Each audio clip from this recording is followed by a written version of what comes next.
إن الحمد لله نحمده ونستعينه ونستغفره ونستهديه ونتوب إليه ونعوذ بالله من شرور أنفسنا ومن سيئات أعمالنا. من يهده الله فهو المهتد ومن يضلل فلن تجد له وليا مرشدا.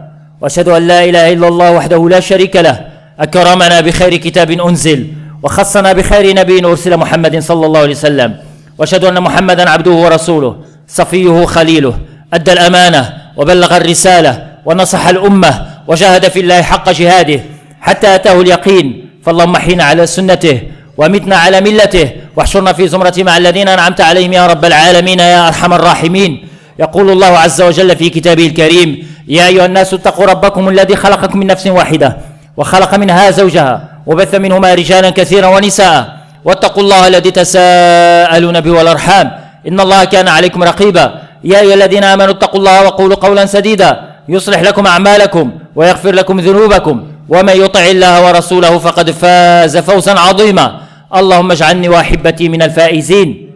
أما بعد فإن أصدق الحديث كتاب الله وخير الهدي هدي محمد صلى الله عليه وسلم وشر الأمور محدثاتها وكل محدثة بدعة وكل بدعة ضلالة وكل ضلالة هي وصاحبها في النار. اللهم اجرنا من البدع والنار يا رحيم يا رحمن يا جبار.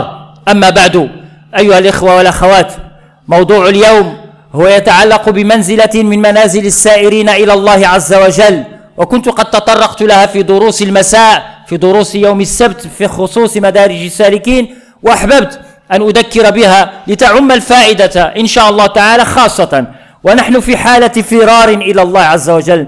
نحن مطالبون بأن نفر إليه، إلى الخالق، إلى المدبر، إلى الرزاق، إلى الحكيم، إلى الذي بيده ملكوت كل شيء.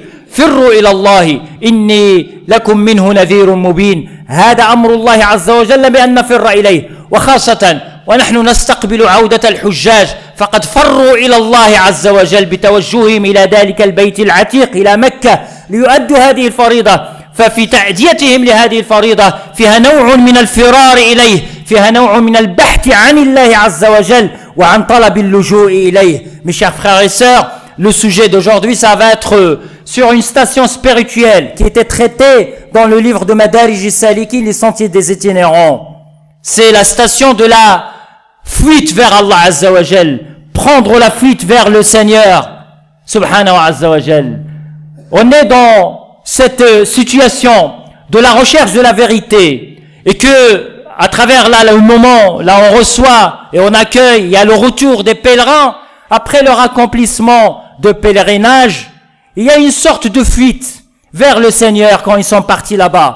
Leur accomplissement de pèlerinage montre qu'il y a une sorte de fuite vers le Seigneur, vers le Créateur de cet univers, Allah Azza wa Jal. لأن الله عز وجل في القرآن الكريم في سورة الذاريات الله عز وجل يتحدث عن هذا الأمر ففروا إلى الله، ولكن هذا الأمر أتى بعد أن حدثنا عن عظمة هذا الكون وعلى أن هذا الكون خلقه الخالق هو الله عز وجل. قال الله عز وجل: والسماء بنيناها بأيد وإنا لموسعون والأرض فرشناها فنعم الماهدون ومن كل شيء خلقنا زوجين لعلكم تذكرون ففروا إلى الله إني لكم منه نذير مبين. الله عز وجل يتحدث عن عظمته في هذه الآيات، وبعد الحديث عن العظمة الإلهية عن خالقيته فهو يوجهنا ويدعونا إلى أن نفر إليه، وهذا هو فرار السعداء. Allah Azza wa Jal dans le Coran, quand il a parlé de la manifestation de sa divinité, de sa puissance, il nous ordonne, il nous recommande de prendre la fuite vers lui, de rechercher refuge auprès de lui, auprès de sa puissance divine. Allah Azza wa Jal a dit: fouillez donc vers Allah, je suis pour vous de sa part, ça veut dire le prophète sallallahu alayhi wa sallam de sa part, un avertisseur explicite. وهذا هو حقيقة الفرار، وهذه هي حقيقة الفرار. الفرار من شيء أيها الإخوة إلى شيء. Et c'est ça la définition de la fuite. Prendre la fuite, ça veut dire partir, quitter quelque chose, faire une autre chose. الفرار في الدنيا له معاني النقص. لما تفر من شيء في الدنيا إلى شيء ففيه نقص للإنسان وفيه مهانة. Quand on parle de la question, il a pris la fuite, ça veut dire il y a une humiliation.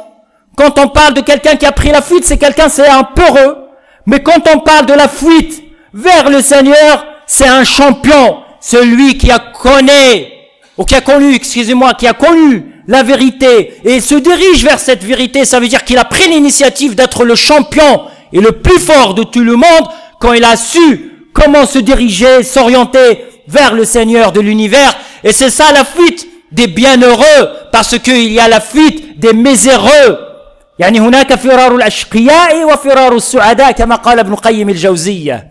Comme il a dit Ibn Qayyim al-Jawziyya, il y a la fuite des bienheureux, mais il y a la fuite des miséreux. Les bienheureux, c'est ceux qui se sauvent de quelque chose qui leur fait peur vers une chose rassurante.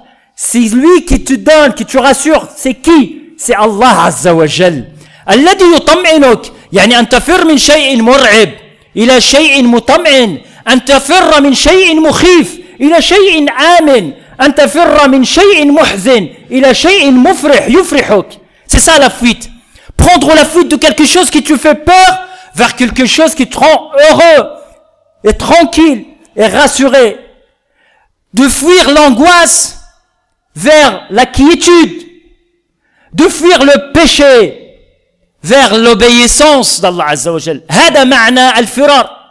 هذا هو فرار السعداء الذين يفرون من أهوائهم، الذين يفرون من المعاصي، الذين يفرون من مشاغل هذه الدنيا إلى مشاغل الآخرة.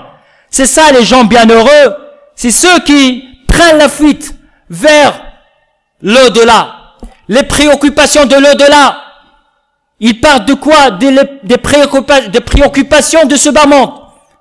Ça ne veut pas dire qu'ils ne s'intéressent pas à ce bas monde. C'est pas le sens quand on parle de la fuite. C'est pas de se tourner le dos et d'oublier ce bas monde. Pas du tout ça. C'est pas dans cette option, dans cette optique-là. Mais vraiment, c'est ne pas oublier ton Seigneur. Il faut pas que tu sois préoccupé par ce bas monde en oubliant le créateur de ce monde. هذا هو المعنى.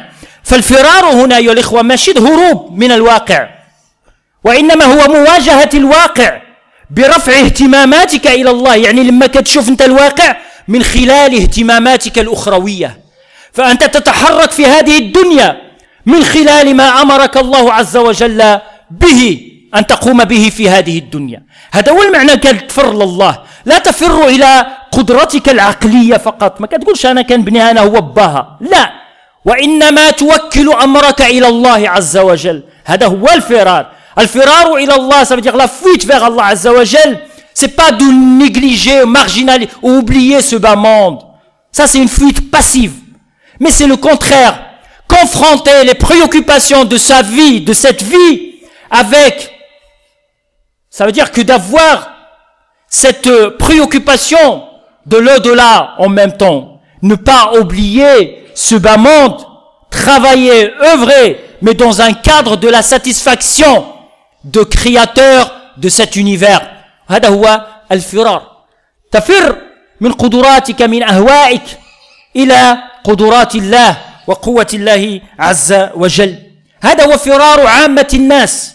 فرار عامة الناس أن يفروا من ذنوبهم إلى طاعة الله، أن يفروا من معاصيهم إلى طاعة الله عز وجل، أن يفروا كذلك من غضب الله إلى سخطه. تفر من شيء يغضب الله إلى شيء يرضي الله عز وجل عنك، إلى شيء يفرح الله عز وجل. Ça veut dire prendre la fuite de quelque chose que Allah Azza wa Jal déteste vers sa satisfaction. De fuir, de prendre la fuite de sa désobéissance vers son obéissance. De prendre la fuite de l'enfer, de le châtiment de l'enfer vers les délices de paradis. ولهذا أيها الإخوة إن الفرار أيها الإخوة كما قال الإمام ابن قيم الجوزية وهو يشرح كتاب منازل السائرين لصاحبه الإمام الهروي، فقال هو الفرار هو الهرب مما لم يكن إلى من لم يزل، بمعنى أنك تفر من الزائل إلى الباقي إلى الأزل إلى الله عز وجل. تفر من شيء معدوم تفر إلى شيء موجود، تفر من المفقود إلى الموجود، من الذي لم يزل إلى الأزل، من الفقير إلى الغني، تفر من الضعيف إلى القوي، تفر من الذليل إلى العزيز. هذا هو المعنى ديال الفرار.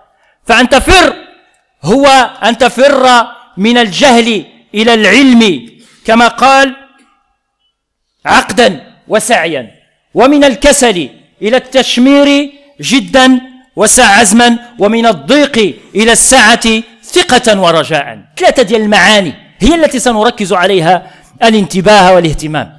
يعني من الجهل إلى العلم، ومن الكسل إلى التشمير، ومن الضيق إلى السعة. تفر من هذه الأمور الثلاثة.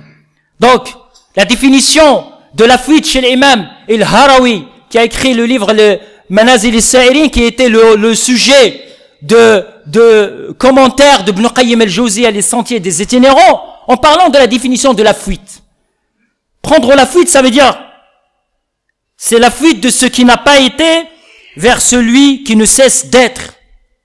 Ça veut dire prendre la fuite de néant, de l'ma'doum, de celui qu'on va perdre, de celui qui va vers sa perte, vers celui qui reste, vers l'éternel, Allah Azza wa Jal. Ça veut dire de prendre la fuite de la création vers le Créateur. C'est la fuite de l'ignorance vers le savoir avec conviction et recherche, de la paresse vers le retroussement des manches avec sérieux et détermination, et de l'étroitesse vers la vastitude avec confiance et espérance. ولذلك فرار العامة هو فرارهم من الجهل إلى العلم عقدا وسعيا.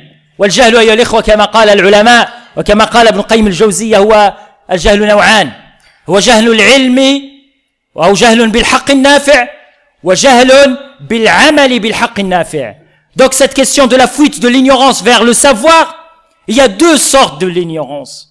Il y a l'ignorance de ce qui est, on ne connaît pas, on ne sait pas ce qui est utile pour nous. Ne pas connaître le bien et la vérité. Ça, c'est une sorte d'ignorance. Mais il y a une deuxième sorte de l'ignorance, c'est ne pas mettre en pratique ce que tu connais. Ça, c'est de l'ignorance. والشاهد في ذلك قوله عز وجل على لسان موسى في القرآن الكريم قال إن الله يأمركم أن تذبحوا بقرة قالوا أتتخذنا هزؤا قال ماذا قال موسى أعوذ بالله أن أكون من الجاهلين. Et l'exemple ici, c'est que l'argument, c'est que Moussa, pour définir cette différence qu'il y a entre l'ignorance de la vérité et l'ignorance, ça veut dire ne pas mettre cette vérité en pratique, c'est l'exemple de Sidna Moussa et Youssouf alayhi wa salam. Moussa, quand il a demandé à son peuple d'égorger la vache, ils lui ont dit, est-ce que tu te moques de nous? Il a dit, A'udhu billahi an akuna min al-jahilin. Je demande refuge auprès de mon Seigneur pour que je ne fasse pas parmi les ignorants. Et ça veut dire quoi? Ça veut dire, il sait, il connaît que la moquerie c'est de l'ignorance. Donc il veut pas être un moqueur. Il sait, il a de la connaissance. Il veut pas être un ignorant. Alors que Youssouf, alayhi salam, قال ربي إن لم تصرف عني كيدهن أصب إليهن وأكن من الجاهلين. Youssouf, par rapport aux ruses des femmes, quand il y a eu la proposition de la femme de roi de l'Égypte et les autres femmes, il a demandé quoi? Refuge auprès de son Seigneur Allah Azza wa Jal. Oh Allah, si tu me protèges pas contre leurs stratagèmes et leurs ruses, asbu ilayhin, je serai peut-être attiré par elles et je tombe dans le piège. Ça veut dire akun min al-jahilin, et je serai parmi les ignorants en commettant le péché. Donc il y a deux sortes de l'ignorance. ولذلك قال العلماء كل ما عصي به الله فهو جهالة. Toute désobéissance à Allah Azza wa Jal, c'est une forme de l'ignorance. Alors que tu sais que c'est la vérité, tu sais que le fait de commettre l'adultère, la fornication, c'est un péché. Et quand tu tombes dedans, dessus là, tu tombes, tu commets ce péché, ça c'est de l'ignorance. ولهذا الله عز وجل إنما التوبة على الذين يعملون السوء بجهالة فالذي يعلم الحق ويجتنب الحق هذا من المغضوب عليهم. لأن الله عز وجل في القرآن الكريم يقول في سورة الفاتحة غير المغضوب عليهم ولا الضالين. والفرق بينهما أن المغضوب عليه هو الذي علم الحق ولم يتبع الحق، أما الضال فالذي لم يعرف الحق. La différence entre celui qui a été un sujet de la colère d'Allah Azza wa Jal, c'est celui qui a connu la vérité mais l'a pas mise en pratique.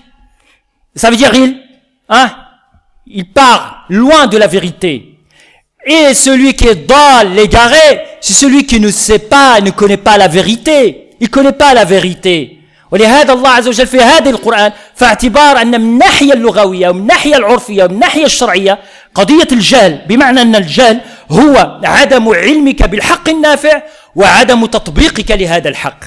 Et c'est ça la définition de l'ignorance. Et c'est pour cette raison, la fuite, c'est de l'ignorance vers la science et le savoir.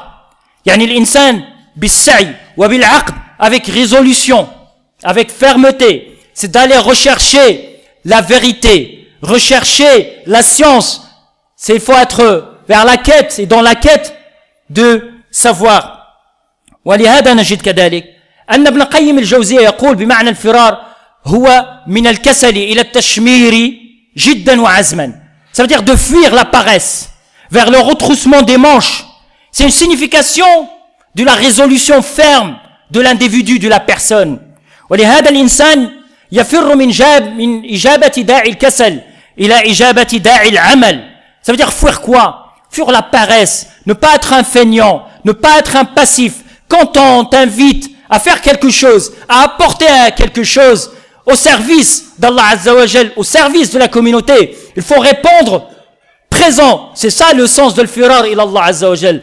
Répondre au présent positivement et de prendre les initiatives. Retrousser les manches, c'est une signification de cette résolution, de cette intention, de cette sincérité. ولذلك الجد والعزم فيهما اختلاف. فالجد أيها الإخوة قضية العزم بمعنى إخلاص النية وإخلاص الباعث. والجد هو إخلاص العمل لله عز وجل. هذا هو المعنى ما بين الجد والعزم, جدا وعزما. Ça veut dire qu'il y a deux significations quand on parle de l'jid, le sérieux, ou l'azm, la résolution. Il y a une différence. L'azm, la résolution, ça veut dire être sincère dans tes motivations, dans tes intentions. On te demande à faire quelque chose, tu prends l'initiative. Sois sincère, vérifier, recherche la sincérité dans ton intention. Sois motivé pour ça. Quand on te demande de venir à 6 heures du matin, tu te réveilles et toute la nuit tu réfléchis. Et c'est ça la qadiyat al-azm, ta'zm. C'est d'avoir cette résolution, d'avoir cette intention ferme et sincère. Mais l'azm, الجد هو قضية الإخلاص في العمل. Le sérieux, ça veut dire d'avoir la sincérité dans l'action. Et ça veut dire quoi? Que le croyant, il devient sincère dans son action. في أعمال المسلمين يجب أن تكون هناك جدية أيها الإخوة. إذا أردتم للمشاريع أن تبنى، إذا أردتم للخير أن يتحقق، فعلى الإنسان أن يكون جديا. قضية ce qui nous manque, mes chers frères, sœurs, c'est la question du sérieux. C'est la question de respecter les engagements, respecter les programmes, respecter les rendez-vous. هذا هو حال المؤمن. المؤمن لا معنى له لأن ينتسب للإسلام من دون أن ينضبط بضوابط هذا الدين. وهذا هو المعنى الفرار إلى الله. إذا أردت أن تفر وأن تحسن فرارك إلى الله فعليك أن تكون عازما وأن تكون جديا ومجدا. Si tu veux vraiment prendre la fuite vers Allah Azza wa Jal, sois sincère et sois sérieux. وهذا هو الذي أيها الإخوة, c'est ça ce qui va apporter quelque chose à la communauté. وقال ومن الضيق إلى السعة ثقة ورجاء. De l'étroitesse vers la largesse et la vastitude de la divinité, avec confiance en Allah Azza wa Jalla et avec espérance. فيريد ابن القيم الجوزية من هذا المعنى الفرار هو الهروب من ضيق هذا العيش, هو الهروب من ضيق الصدر بالهموم والغموم والأحزان والمعاصي التي تعتري هذا الإنسان في حياته إلى سعة فضاء الله عز وجل, إلى سعة رحمة الله عز وجل. Ce que veut dire par là, c'est que dans les moments des soucis, dans les moments des crises, dans les moments des tensions, dans les moments des problèmes, quand tu souffres, quand tu subis un problème ou une épreuve, recherche refuge auprès de ton Seigneur. Cherche l'étroitesse de la divinité. Fais comme Mu'adh ibn Jabal quand il est venu dans la mosquée et quand le prophète sallallahu alayhi wa sallam l'a vu. Il a dit, mais qu'est-ce qui se passe? T'es venu à cette heure-ci alors que c'est pas l'heure de la prière. فقال له معاذ, il a dit au prophète Mohammed sallallahu alayhi wa sallam, parce que le prophète, il a vu que Mu'adh ibn Jabal, il était pas bien. Mohammed sallallahu alayhi wa sallam, il était l'éducateur de ses compagnons. Mais il voulait que Mu'adh s'exprime. Et ça, c'est une méthode. Laisser les gens s'exprimer, parler, exposer leurs problèmes. Ça soulage les gens. N'étouffez pas les gens quand quelqu'un vient vous parler de ses problèmes. Ne l'étouffe pas. Ne lui rajoute rien. Ne l'étouffe pas parce que mesquin, il souffre. Laisse-le parler. Et c'est ça ce qui a fait le prophète Mohammed sallallahu alayhi wa sallam avec Mu'adh ibn Jabal. Il lui a laissé parler. Il lui a dit, exprime-toi. Qu'est-ce qui se passe? Il y a Mu'adh, je suis là, je t'écoute. Oh prophète, ce sont des soucis, des préoccupations. Ces soucis. Et c'est des dettes, c'est des fardeaux, c'est un fardeau qui me préoccupe aussi. فوجهه النبي صلى الله عليه وسلم إلى البحث عن الاستعاذة بالله عز وجل فقل في الدعاء اللهم إنا أعوذ بك من الهم والحزن وأعوذ بك من العجز والكسل وأعوذ بك من الفقر والكفر وأعوذ بك من غلبة الدين وفي رواية ومن ضلع الدين وقهر الرجال. هذا هو المعنى اللي رباه النبي صلى الله عليه وسلم. Recherche, il lui a donné un conseil. Recherche refuge auprès de ton Seigneur contre toute préoccupation, contre tout problème. كثيرة هي آلامنا، كثيرة هي مآسينا، كثيرة هي أحزاننا، فعلينا أن نسعى إلى مفرج الأحزان ومفرج هذه الكرب والآلام بالتوجه وبالفرار إلى الله عز وجل. ومن يتق الله يجعل له مخرجا ويرزقه من حيث لا يحتسب. ولذلك أيها الإخوة كلما كان العبد حسن الظن بالله، كلما كان العبد حسن الرجاء بالله، كلما كان العبد صادق التوكل على الله عز وجل، فإن الله لا يخيب أمل الآملين ولا يضيع عمل العاملين. Et chaque fois, quand tu mets toute ta confiance sur Allah Azza wa Jal et pour Allah Azza wa Jal, cette confiance, quant à cette espérance en sa clémence, c'est que Allah Azza wa Jal, sache, mon frère, ma sœur, que Allah Azza wa Jal ne te perd pas. Allah Azza wa Jal ne fait pas, il ne fera pas, il va pas te faire perdre tout ce que tu as fait pour lui. Et Allah Azza wa Jal, il ne te décevra jamais, parce que tu as mis toute sa confiance en lui. فقال الشاعر عند الهموم كن عن همومك معرضا وكل الأمور إلى القضاء وأبشر بخير عاجل تنسى به ما قد مضى يا رب أمر مسخط ولك في عواقبهما الرضا ولربما ضاق المضيق وربما اتسع الفضا الله يفعل ما يشاء فلا تكن معترضا الله عودك الجميل فقس على ما مضى. Ce qu'il a dit le poète, il a dit que dans le sens de cette poésie, c'est que essaye d'oublier tes soucis et laisse ton destin à ton Seigneur. Abshir bi khairin ajilin. Réjouis-toi, attends un bien qui va venir tout de suite pour toi et ça va te faire oublier tes soucis passés. Ya rubba amrin muskhitin wa laka fi awaqibihi ar-rida. Combien des choses qui te font mal, mais derrière ces choses-là, il va y avoir un bien. Allahu yaf'alu ma yasha, fala takun mu'tarida. Allah il fait ce qu'il veut. Ne conteste pas son destin et sa décision. فلأن الله عودك الجميل فقس على ما مضى. C'est parce que Allah, il t'a habitué avec son bien et regarde ce qu'il a fait, combien tout ce qu'il t'a donné, combien pour toi, tout ce qu'il t'a accordé. Et c'est pour cette raison, n'oubliez pas Allah Azza wa Jal pendant les moments de soucis, de l'inquiétude, des problèmes. فنسأل الله عز وجل أن يبارك لنا في أعمارنا وأعمالنا. أقول قولي هذا واستغفر الله لي ولكم فادعوه يستجب لكم.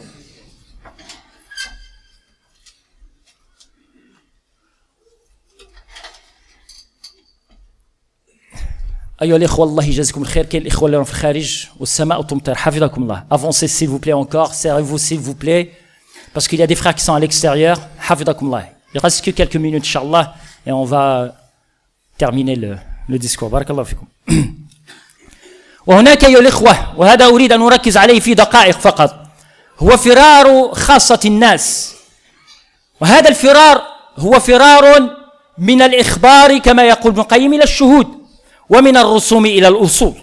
بمعنى أن الإنسان يفر من الوقوف فقط عند الخبر، بمعنى أن الله عز وجل تعلم أن الله عز وجل أمرك بالصلاة وهو أمر من الله عز وجل وهو خبر عن الله عز وجل أن الصلاة فرض، لكن لا تبقى حبيس هذه المحطة في هذه القضية فقط، تعرف بأن الله فرض عليك الصلاة، ولكن أن تفر إلى الله من خلال أن تعيش في الصلاة وأن تعرف معنى الصلاة وأن تحضر معاني ووظائف ومقاصد الصلاة، تعيش مع الصلاة، ماشي تغي تعرف راه الله عز وجل فرض علينا الصلاة وكفى، تعرف أن الله عز وجل أرسل محمد صلى الله عليه وسلم رسولا البشرية وكفى، لا، وإنما أن يكون عزمك وهمك أن تعيش معاني الأوامر ديال الله، تعيش المعاني ديال الأوامر الله، تعرف أن القرآن هو كلام الله عز وجل، فلذلك عندما تقرأ القرآن فتقرأه بهذه المعاني أنه من الله. Ça veut dire qu'il y a une autre sorte de fuite de cette fuite-là,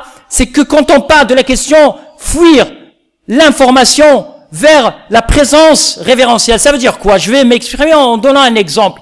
On sait que Allah Azza wa Jalla a envoyé le prophète Mohammed sallallahu alayhi wa sallam. Ça, c'est de l'information. Ça, c'est de la connaissance informative. Ça veut dire, on sait que Allah Azza wa Jalla, il nous a ordonné d'accomplir, de faire la prière. Mais il faut pas que ça reste seulement dans cette étape-là. Il faut passer à autre chose, à une autre étape. Vivre, et c'est ça, shuhud. Être présent dans sa prière. Comprendre que derrière la prière, il y a autre chose, il y a une finalité. Derrière les objectifs et les recommandations d'Allah Azza wa Jal, il y a des objectifs, il y a des finalités. De vivre le sens de la prière. Tu sais que le Coran, c'est la parole d'Allah Azza wa Jal. Quand tu prends le Coran, tu vis. Vraiment, tu sens, tu ressens ce que Allah Azza wa Jal veut de toi à travers sa parole. Et c'est pour cette raison on trouve que on est malheureusement dans cette étape de se satisfaire seulement de la connaissance. On sait que le Coran est la parole d'Allah Azza wa Jal. Mais quand on écoute le Coran, on ressent rien. Les cœurs ne vibrent même pas. On tu parles du paradis, tu demandes même pas Allah Azza wa Jal pour qu'il te fasse parmi les gens de paradis. Oh, t'écoutes les versets qui parlent du châtiment, c'est comme si t'as rien entendu. Et c'est ça le sens de shuhud. Vivre, ça veut dire il faut avoir cette présence dans ta prière, en lisant le Coran, en priant, c'est ça le sens.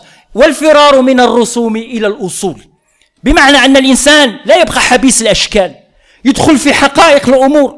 فلذلك نجد أن الإنسان في هذه الأمة الإسلامية ابتليت بمصيبة أنها ترتبط بالأشكال فقط وتنسى حقائق الأمور. Donc on trouve que aussi il y a une autre sorte de fuite. C'est fuir aussi les formes, les apparences, l'aspect externe et extérieur pour rentrer dans le fond de la vérité, pour connaître la vérité. Ça veut dire que la prière elle ne reste pas sur le cadre de formel. Rentrer dans le fond de la prière. Quand on trouve malheureusement que la communauté elle s'attache seulement et elle s'intéresse seulement au fond, aux formes, et elle oublie le fond. On s'intéresse aux apparences et on oublie malheureusement le fond des choses. لماذا نقول هذا الكلام؟ لأن من واجب النصح أن هناك مساجد كثيرة تبنى بآلاف وبملايين الأوروات تبنى، لكن هذه المساجد خاوية على عروشها بئر معطلة كما قال الله عز وجل. On trouve des fois dans des mosquées, elles sont construites avec des millions d'euros, mais ces mosquées-là, elles jouent pas leur rôle. Elles sont vides par les croyants, elles sont vides, il n'y a pas de rayonnement. Parce que le but de la mosquée, c'est de rayonner, c'est d'éduquer, apporter quelque chose, des réponses positives. Ça veut dire qu'il faut accompagner les croyants, les individus dans leur recherche pour satisfaire Allah Azza wa Jal. Et qu'on trouve là, c'est que la forme. On s'intéresse au décor, on s'intéresse au Coran al-Karim, mon frère, il a l'ijaza, il n'a pas l'ijaza, que les titres, les grades. Lui, il a l'ijaza, non, c'est bon, j'écoute pas. Je fais pas la prière derrière lui, il n'a pas eu l'ijaza, c'est un tel. Et ça commence, c'est une mode aujourd'hui, c'est qu'on s'intéresse à la forme des choses, au titre, au grade, combien tu as lu de livres, est-ce que tu as lu tel livre, et ça on reste sur la superficie des choses, et on ne rentre pas dans le fond. Ça c'est bien de l'avoir, ce titre, c'est bien de s'intéresser au grade, mais n'oublions pas le fond des choses. ولهذا أيها الإخوة مما ندعو إليه الأمة أن تكون هذه الأمة جدية في عزيمتها. قضية الفرار إلى الله أيها الإخوة قضية عزائم، قضية إرادات، قضية همة. La fuite vers Allah Azza wa Jal, ça nécessite une résolution ferme. Ça nécessite aussi des préoccupations hautes, préoccupations et nobles. يعني الإنسان يفر من معصية الله إلى طاعة الله. هذه هي الخلاصة. يعني أن تفر إلى الله عز وجل يتطلب منك السرعة. Ça veut dire que ça nécessite la vitesse. Quand tu fais quelque chose, ça veut dire que cette chose-là, tu fais peur. Donc il y a cet élément, c'est de la panique. T'es en panique, ça veut dire il faut aller vite vers Allah Azza wa Jal. فنسأل الله عز وجل أن يبارك لنا في أعمالنا وأعمارنا وأن يجعلنا من الفارين إليه بإذنه. ولهذا أيها الإخوة وهو نربطه بقضية الهجرة النبوية. النبي صلى الله عليه وسلم في هجرته فر إلى الله عز وجل. هو فر إلى المدينة شكلا لكن هو يفر إلى الله عز وجل. Dans l'immigration, ça nous rappelle l'immigration de notre prophète sallallahu alayhi wa sallam. Et rappelez-vous de cet événement qui est très intéressant qu'on va traiter, Inch'Allah Ta'ala, demain, avec la venue de notre frère Hassan et Qayoussen, dans la rencontre, la 6e rencontre mensuelle. On va traiter la question de l'immigration de notre prophète sallallahu alayhi wa sallam et de comprendre les leçons tirées, les leçons. Donc venez Inch'Allah nombreux avec vos enfants pour assister à cette rencontre mensuelle qui va se dérouler demain Inch'Allah Ta'ala. فنسأل الله عز وجل أن يبارك لنا في أعمارنا وأعمالنا. اللهم يا رب لك الحمد حتى ترضى ولك الحمد إذا رضيت ولك الحمد بعد الرضا ولك الحمد ملء السماوات والأرض وملء ما بينهما. اللهم لك الحمد خيرا مما نقول ومثل ما نقول. اللهم يا ربنا ويا مولانا تب علينا. اللهم استرنا فوق الأرض واسترنا تحت الأرض واسترنا عند العرض بين يديك. اللهم انصر إخواننا في كل مكان. اللهم كن لهم معينا وظهيرا ووليا ونصيرا. اللهم احقن دماء إخواننا في سوريا. اللهم احقن دماءهم. اللهم اهلك الظالمين بالظالمين واخرجنا من بينهم سالمين غانمين. إن الله يأمر بالعدل والإحسان وإيتاء ذي القربى وينهى عن الفحشاء والمنكر والبغي يعظكم لعلكم تذكرون. إن شاء الله في إخبار فقط الإخبار هذا الذي أخبرتكم يعني les deux informations ça concerne l'information de la rencontre mensuelle, donc la 6e rencontre mensuelle qui va se dérouler demain après Salat al-Isha avec la venue de notre frère Hassan et Qayoussen. Faites circuler cette information. Donc il va y avoir un dîner convivial, il va y avoir aussi la prière après. Donc on vous invite, c'est pour ceux qui veulent donner ou contribuer pour la réussite de cet événement, qu'ils s'orientent et qu'ils se dirigent vers les responsables, ça veut dire la commission femmes, pour l'organisation de tout ce qui est repas, Inch'Allah Ta'ala. Autre chose, il y a le cours de notre frère Mohamed Guitoun le dimanche, donc c'est entre le Maghreb et l'Isha autour de la jurisprudence. Et autre chose, c'est qu'aujourd'hui, il y a le vendredi, le premier vendredi. Qadiyat al-firar ila Allah Azza wa Jal, prendre la fuite vers Allah Azza wa Jal, nécessite aussi de sérieux et de l'engagement. Ça veut dire que faire quelque chose pour Allah Azza wa Jal. Et aujourd'hui, comme tous les premiers vendredis de chaque mois, on vous demande de donner pour cette mosquée, pour la réussite des activités de travail de cette mosquée, pour que cette mosquée rayonne, pour que cette mosquée rayonne dans cette région. Inch'Allah, n'hésitez pas à donner, n'hésitez pas à l'aider. Inch'Allah, aidez vos frères. Barakallahu fikum. Wa sallallahu azza wa jalla an yubarika fi amwalikum wa fi juhudikum wa fi uqulikum wa fi abna'ikum wa fi durriyatikum wa an yashfi mardakum wa an yaghni fuqara'akum wa an yarhama mawtakum. Subhana rabbika rabbil izzati amma yasifun wa salamun ala al mursalin. Alhamdulillahi rabbil alamin.